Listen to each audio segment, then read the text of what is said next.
Wowza, what a clown show we're watching. A show that few of us bought tickets to, but all of us are along for the ride, well, as Republicans trip over themselves to justify and explain what the hell is happening.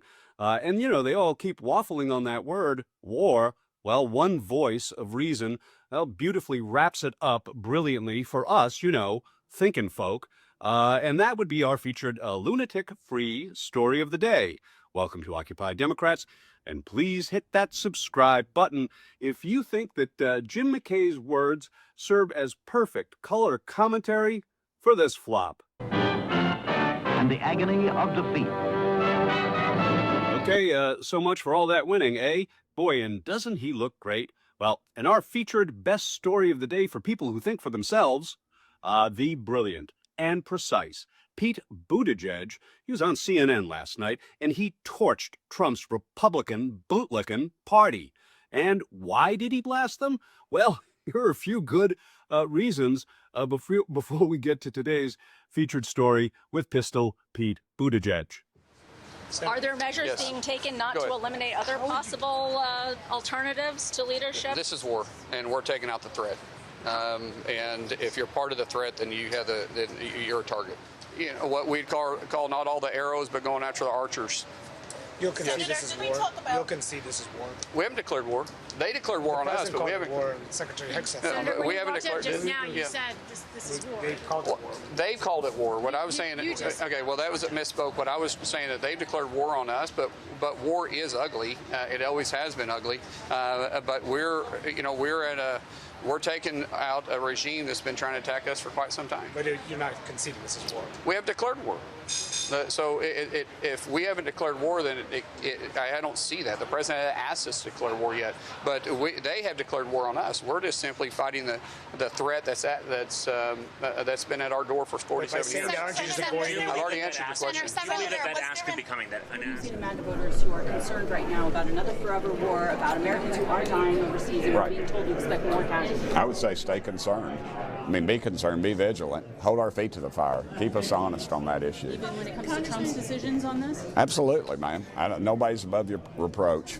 Just don't tell the president I said that. U.S. and Israeli air power every minute of every day until we decide it's over. And Iran will be able to do nothing about it. B-2s, B-52s, B-1s, Predator drones, fighters, controlling the skies, picking targets. Death and destruction from the sky. Wow, what a friggin' train wreck. I mean, it sounds like, the head of the Department of War Crimes thinks this is an episode of the A-Team. Now, next time you think you want to take somebody out, pal, don't get yourself a good squad.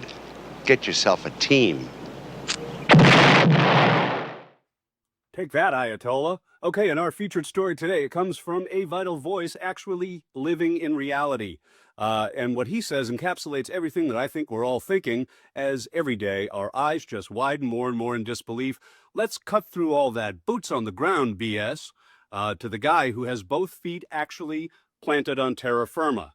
Pete Buttigieg gets real last night with Caitlin Collins on CNN.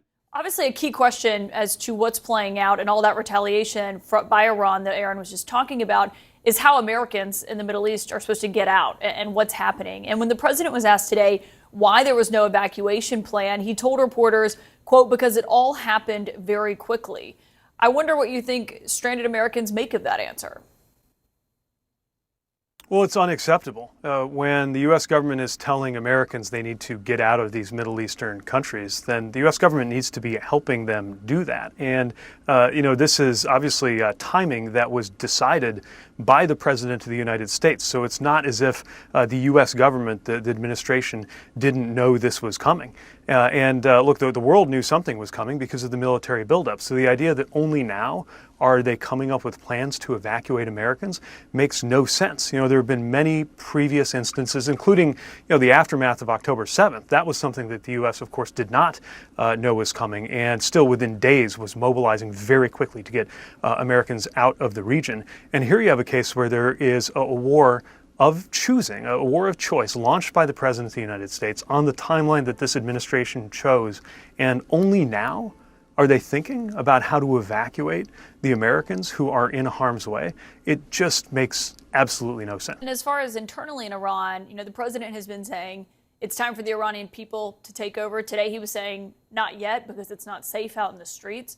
You're someone who previously supported working with the Kurds in Syria. There's this plan that CNN's reporting on that the CIA is considering arming Kurdish forces to help with a potential ground invasion in Iran. Is that something that when you hear it, you think is a good plan, a doable plan, something that's achievable?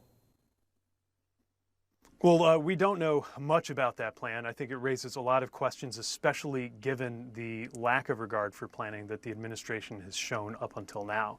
And it's clear on a broader sense that there's not a clear plan for achieving the mission because the president can't tell us what the mission is. What we do know is that Americans are paying the cost for this already. First and foremost, of course, the service members, some of whom have already given their lives in this conflict. And then more broadly, the entire American people, the American economy. Gas prices are already up, and that's just the beginning of the likely inflation that will be triggered by this, and just the diversion of resources and attention.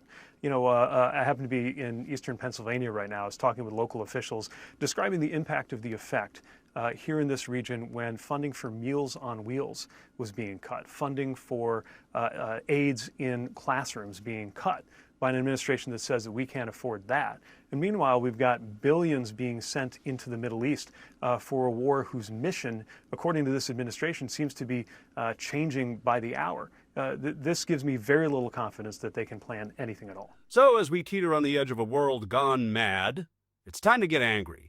Now please like, share, and get pissed off, very outraged, get furious like Mr. T.